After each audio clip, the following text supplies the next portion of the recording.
The Shape of Things to Come. Part 5. The way in which competition and monetary inefficiency strained the old order. In the 20th century of the Christian era, there was still no common currency by which to measure and carry on the world's economic exchanges. Those transactions were not merely apprehended inexactly because of this, they were falsified, and it did not seem possible that there would ever be an effective simplification.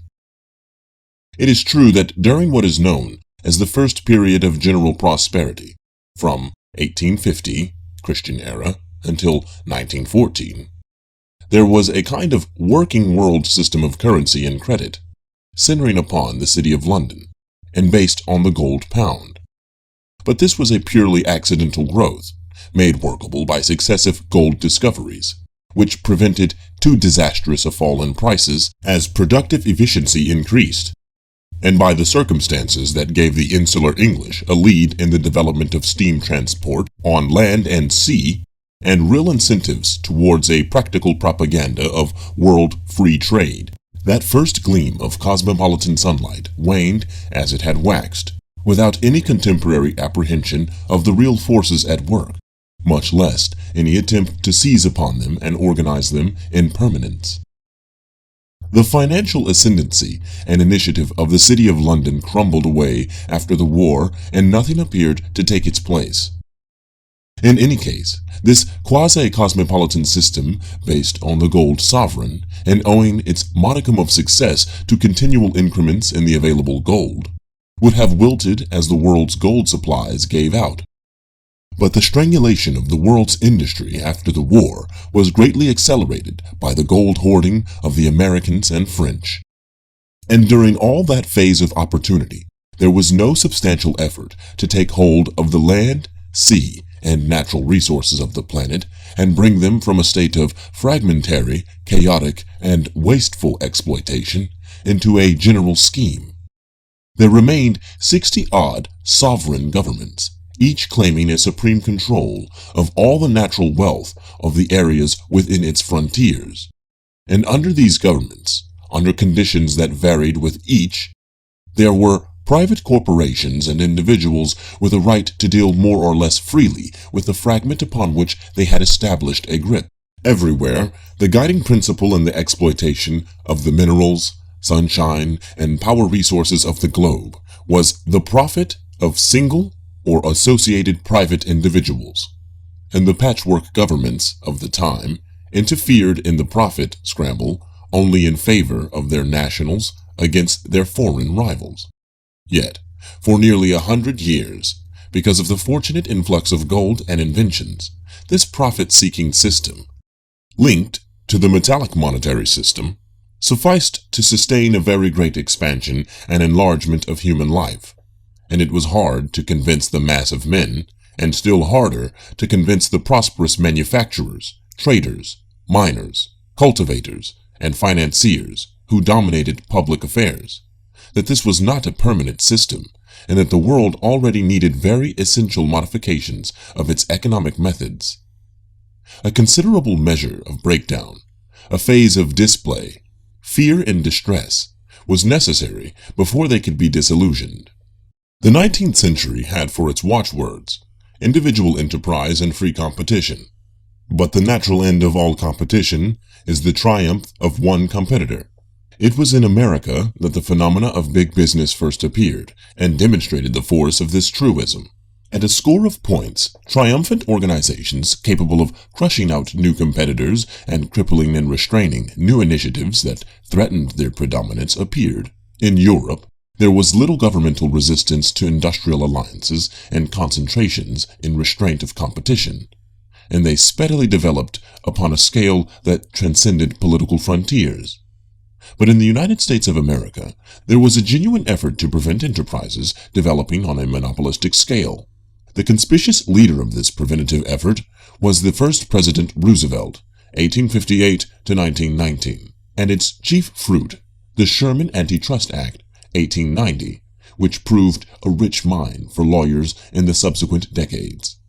These great consolidations, which closed the phase of free competition, were so far effective in controlling trade and arresting new developments that Hilary Hooker, in his studies in business coagulation during the first period of general prosperity, is able to cite rather more than 2,000 instances ranging from radium and new fruits and foodstuffs to gramophones, automobiles, reconstructed households, artificial moonlight for the roadways by the countryside, and comfortable and economical railway plant in which ample supplies or beneficial improvements were successfully kept off the market in the interests of established profit-making systems.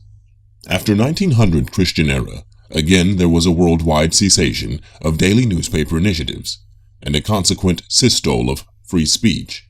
Distribution, paper supply, and news services had fallen into the hands of powerful groups able and willing to crush out any new types of periodical or any inimical schools of public suggestion.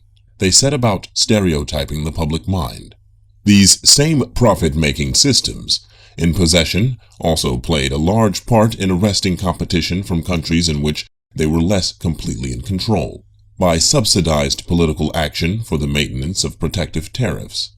Long before the world breakdown became manifest, the experience of the ordinary consumer so far belied the sanguine theory that free competition was a mode of endless progress, that he was still living in a house, wearing clothes, using appliances, traveling about in conveyances, and being fed with phrases and ideas that by the standard of the known and worked-out inventions of the time should have been discarded on an average, Hooker computes, from a quarter to a half a century before.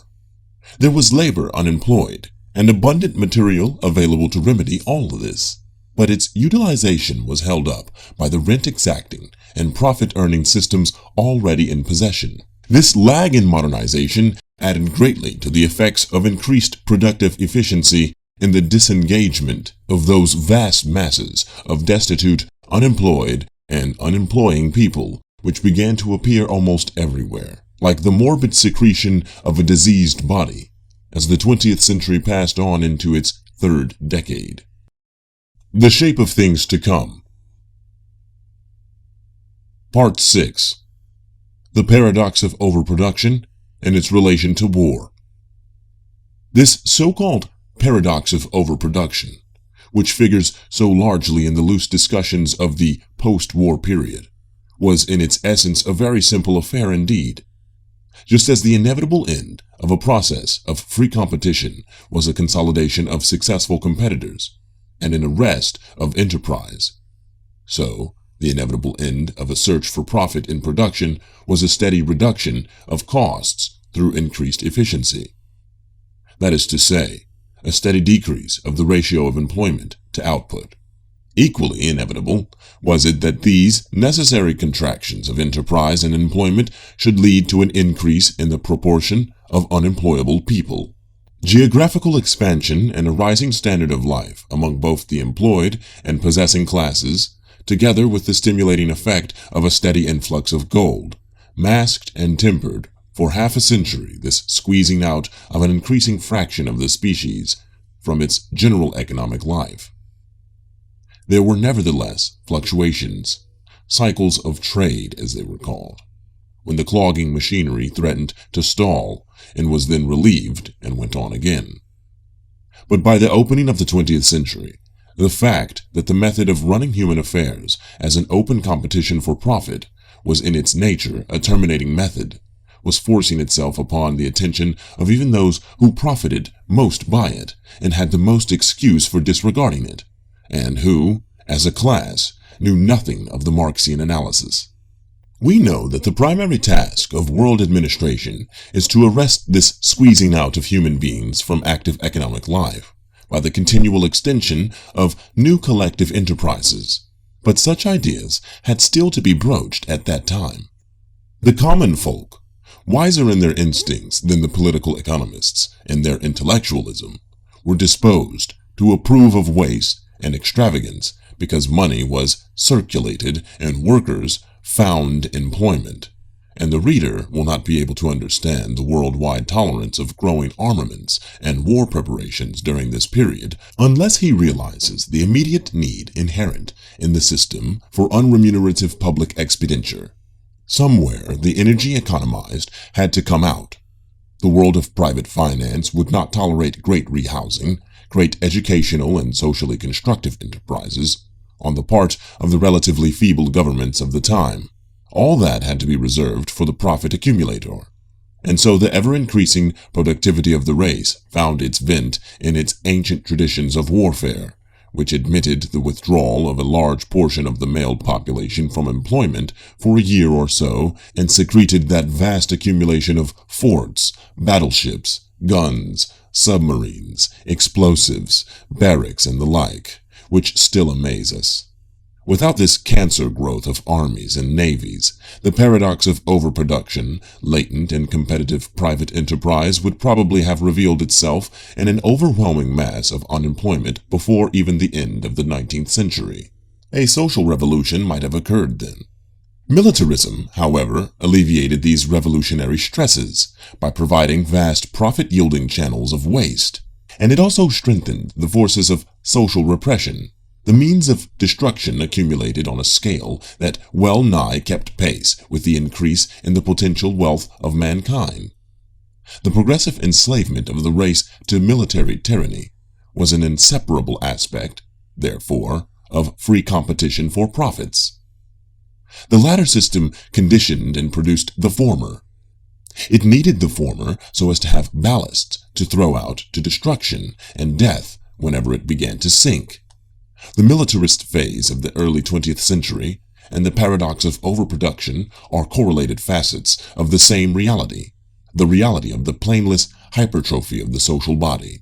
It is interesting to note how this morbid accumulation of energy in belligerence and its failure to find vent in other directions became more and more evident in the physiognomy of the world as the 20th century progressed.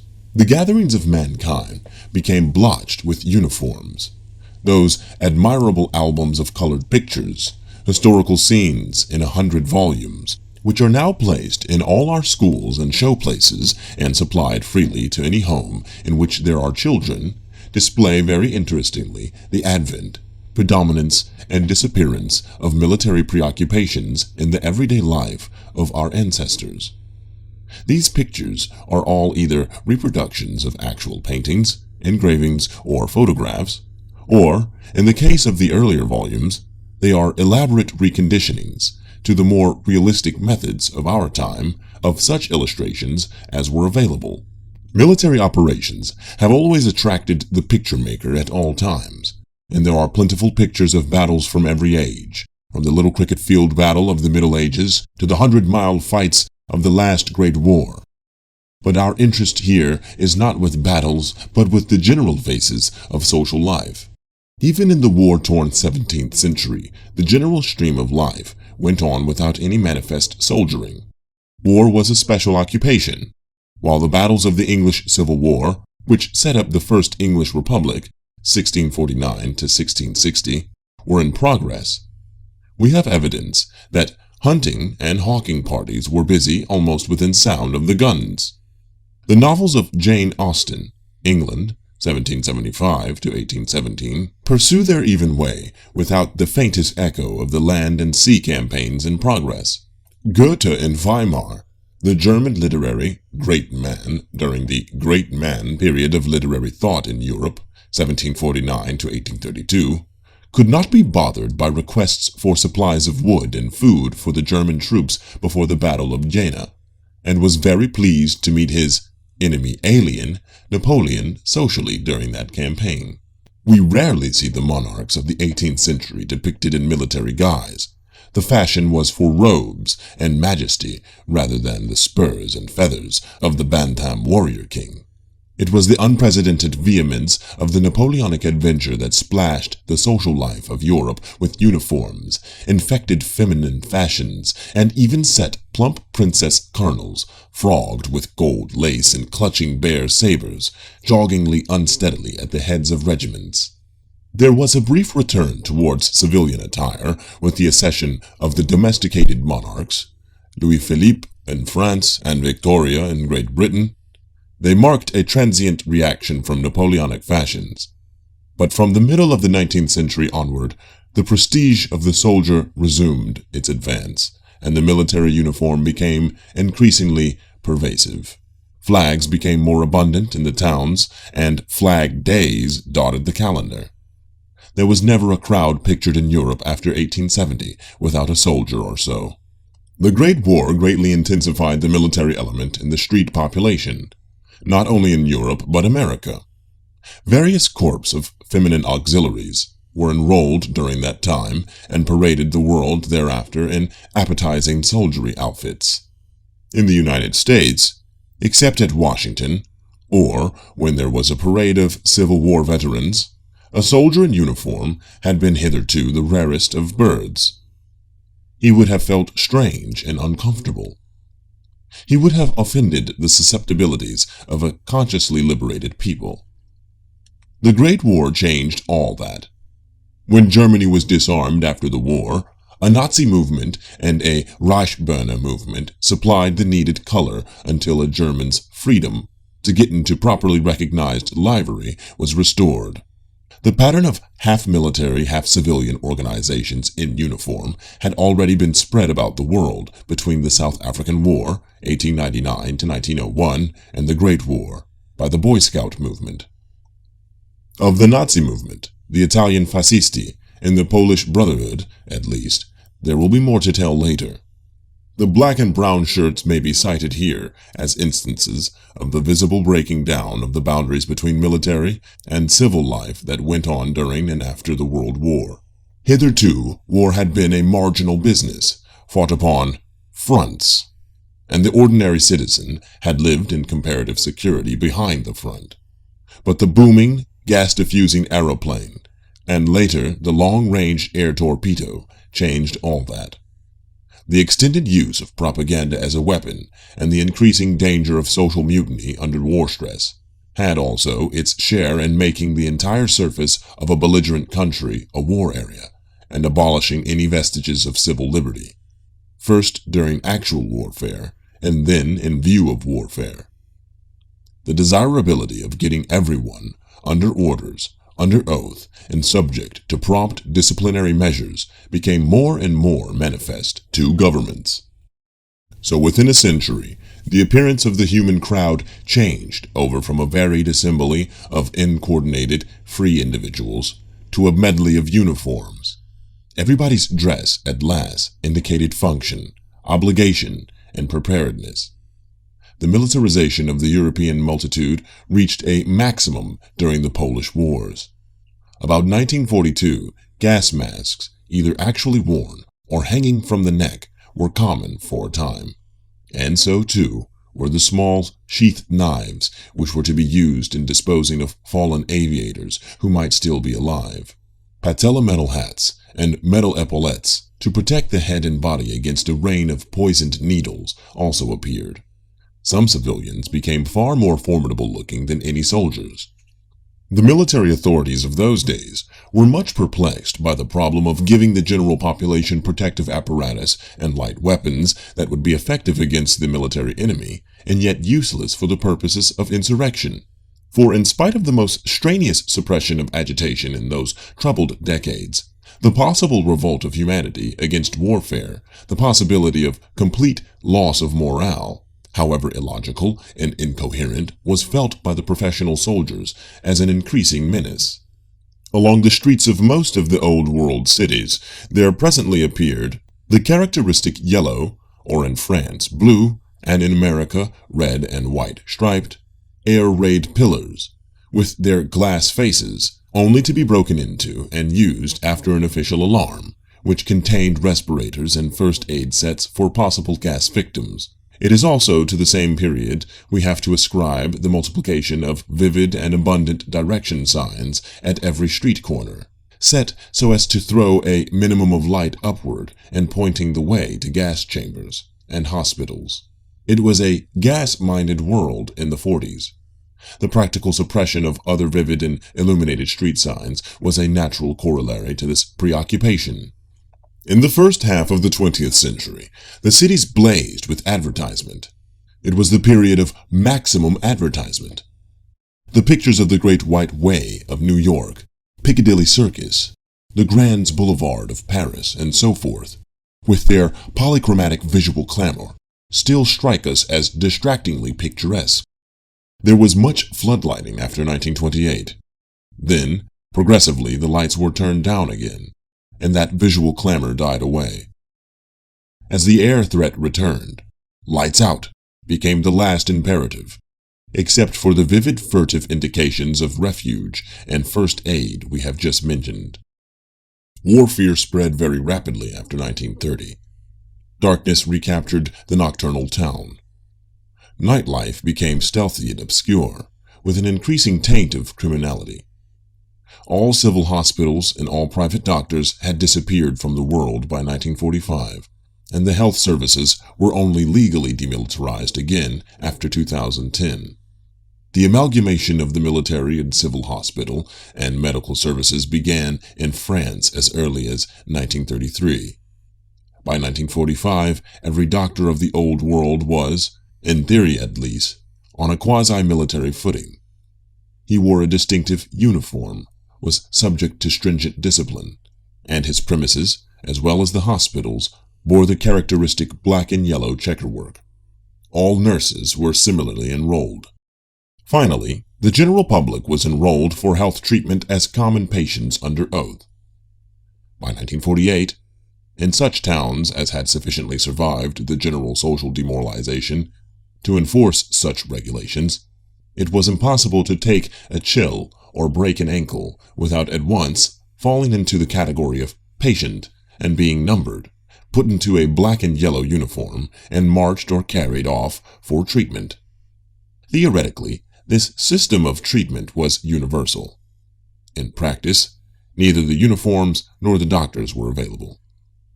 For regulation and militarization were going on in that period against an immense counter-drive towards social disintegration. The more humanity got into uniform, the shabbier the uniforms became. Before the Polish struggle, general architecture was very little affected by military needs. The militarization of costume preceded the militarization of scenery. Even barracks and such like army buildings were erected by army architects as a simple vulgarization of ordinary housing patterns. A mere stiffening up, so to speak, of the common jerry-built house. There still survive, for our astonishment, pictures of Victorian military Gothic and Victorian military Tudor, produced under the British War Office. They display homes fit for drill sergeants. The military mind had to be roused by the experiences of the Polish conflict to the profound reconstruction of the ordinary town that had become necessary if it was still to be taken seriously. Before then, fortification scarcely affected the urban scene at all, even in the case of a fortified town. Previously, a fortress had been just an ordinary civil town, surrounded at a distance from 3 to 50 miles by forts, strong points, trench systems, and the like. Now it was realized, first in Berlin, and then in Danzig, Warsaw, Paris, and Turin, and after that by the whole world, that air warfare demanded not merely fortification round a town, but much more imperatively, fortification over a town. The world, which had been far too stupid to realize in 1930 that the direct way out of its economic difficulties lay in the modernization and rebuilding of its houses, set itself in a state of war panic after 1942, to as complete a revision of its architecture in the face of bombs and gas as its deepening impoverishment permitted. What it would not do for prosperity, it attempted belatedly out of fear. The first most obvious undertaking was the construction of those immense, unusually ill-built concrete cavern systems for refuge, whose vestiges are still to be visited by the curious tourists at Paris and Berlin.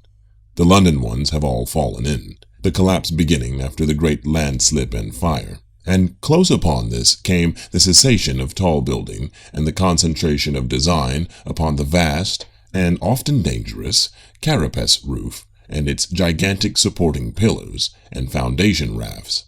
Only the ever-deepening poverty, the increasing industrial disorganization, and the transitoriness of the last war phase saved all the towns in the world from being thrust completely under such squat, massive coverings. So strong were the influences of that time that even up to 2020, the tendency of architectural design was to crouch. Hardly any massive buildings erected between 1945 and the end of the century lifts up its head and looks the world in the face. That period has been called, not unjustly, Second Egyptian. And this was so in spite of the multiplying opportunities for grace and lightness afforded by the supersession of steel frame buildings by the strong and flexible neo-concrete materials that were already available. How timidly they were used. We grovel no longer because we are ceasing to fear each other. The soaring, ever-improving homes in which we live today would have sent our great-grandfathers scurrying to their cellars in an ecstasy of terror.